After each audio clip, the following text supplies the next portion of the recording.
लगिया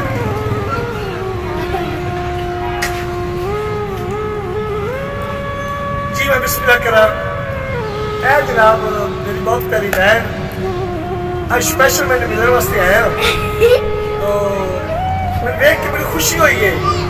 यकीन करो इस जदीद दौर के विच मेहनत कर रही है, ये सपना इदा का है कि सारी चीज़ें बेचती पई है, अपने 3 बच्चे पालती पई है, राज़े कलर की जात आ, लेकिन मेहनत कर रही है। तो मुझे बहुत खुशी हुई है कि मेरी बहन की फरमाइश ने सुना दी आदि एक दोहरा सुना, मैं कहती हूँ मैं दोहरा सुना दिया भी अल्लाह चाहे ना चाहे बंदा कोई नहीं चाहता किसी बशर गरीब का भारा।